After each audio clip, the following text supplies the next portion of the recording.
Magandang araw po, welcome po sa aking channel of 9TV. Patalas sa 10.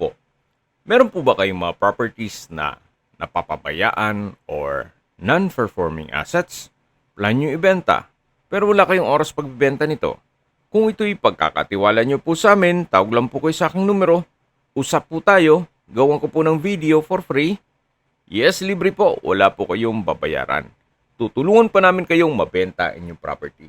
Kami na po bala sa marketing, sa boosting or paid ads, even sa tripping, hindi na po kayo mapapagod sa pag-entertain ng mga buyers.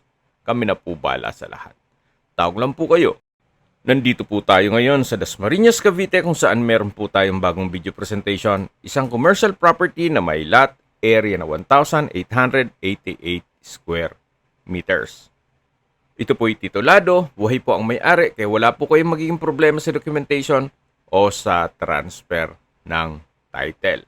Napakalapit lang po nito sa Villahermosa at Villar City.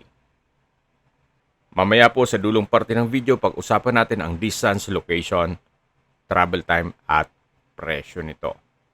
Meron pong bungalow house, although hindi naman po ito sinama sa presyo ni owner.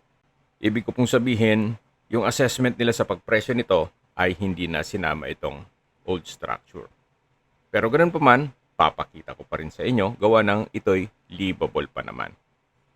So ito po yung salas o living area. Then sa dulo po yung kusina.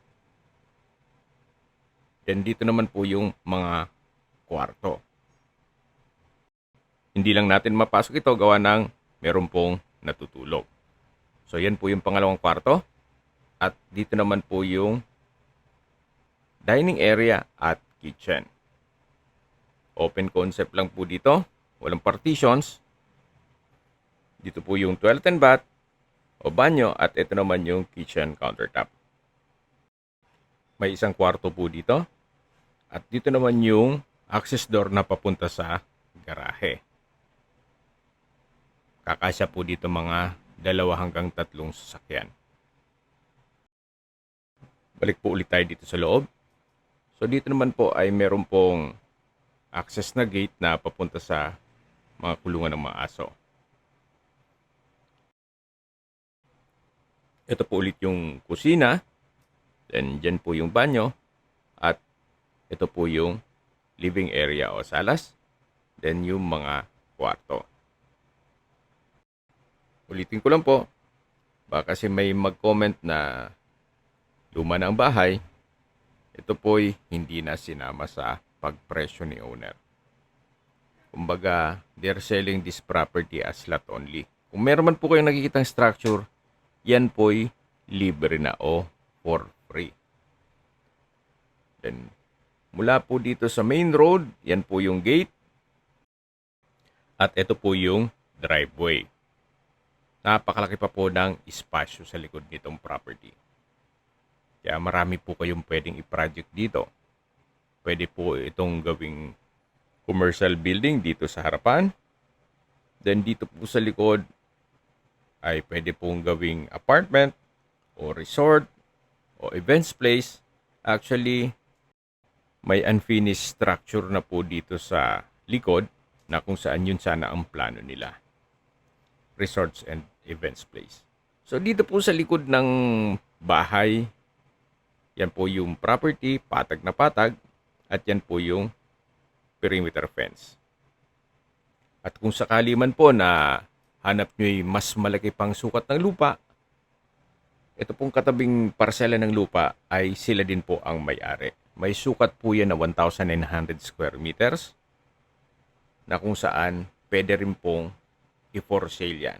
Kung sakaling kailangan nyo ng mas malaking sukat ng lupa.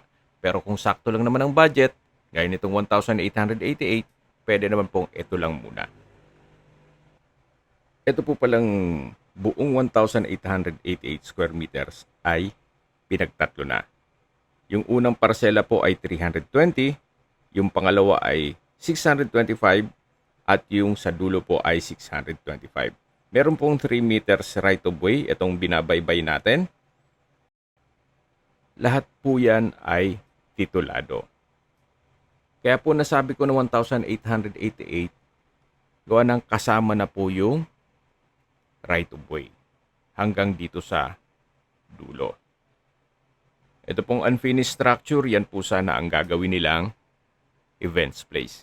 Kaso may pagbabago sa plano, kaya ibebenta na lang nila ito. Ito na po yung dulong parte ng property na kung saan ito po yung 625 square meters na titulado din at iisa lang po ang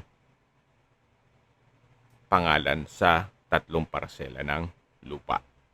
Kaya kung sakali man po na magbi-build and sell kayo o kaya investment para sa inyong pamilya, at least ito po'y nakadivide na sa 3 at may right of way at titulado na po lahat. At ang kagandahan pa po dito, binebenta po ito ni owner below market value. At sa dulong parte nitong video, pag-usapan natin ito. Okay, sa distance, location at travel time portion na po tayo. Gaya po ng sabi ko sa inyo kanina, ito po'y napakalapit lang sa Vermosa at Villar City. Even sa Orchard Golf Course at sa mga schools at hospital. Even sa District Mall, Dasmariñas, 1.5 kilometers lang po ito ang distance at ang travel time is 3 minutes. Mula naman po sa SM Molino at Somo Market sa Daang Hari, ang distance is 4.2 kilometers at ang travel time is 8 minutes. Mula naman po sa Evia Lifestyle Center at sa MCX, ang distance is 8.4 kilometers at ang travel time is 16 minutes. Mula naman po sa De La Salle at Emilio Aguinaldo College, ang distance is 4.7 kilometers at ang travel time is 11 minutes. Mula naman po sa Manila o sa airport, ang distance is 25.5 kilometers at ang travel time is 49 minutes. Okay, sa presyo na po tayo. Binebenta po ito ni owner sa halagang 18,000 pesos per square meter. Opo, below market value na po yan. Gawa ng ito po ay along the highway na 4-way lane.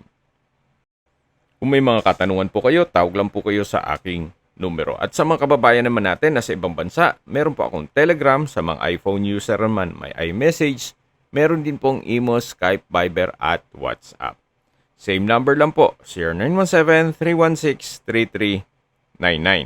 Sa mga nagtatanong naman po ng aming Facebook, meron po aming Facebook page na Nov9TV at Facebook Reels Video. Meron din pong TikTok at Instagram. May ibang YouTube channel po kami na The Nov9TV Channel at Nov9TV Listings. Sana po naibigan yung video presentation. Paki-like and subscribe na lang po sa aking channel para ma-update din po kayo sa aking future listings. Kung sakali po hanap nyo yung mas malaking sukat na lupa, meron din po kami ibang listings na pwede nyong pagpilian. Huwag po kayong mag-atubiling tumawag sa amin, then let us know your budget para malaman namin kung anong property pwede namin i-alok sa inyo. Sa lahat pong viewers, subscriber at nagtiwala po sa amin, salamat po sa suporta. Ingat po kayo lagi at yung pamilya. Maraming salamat po.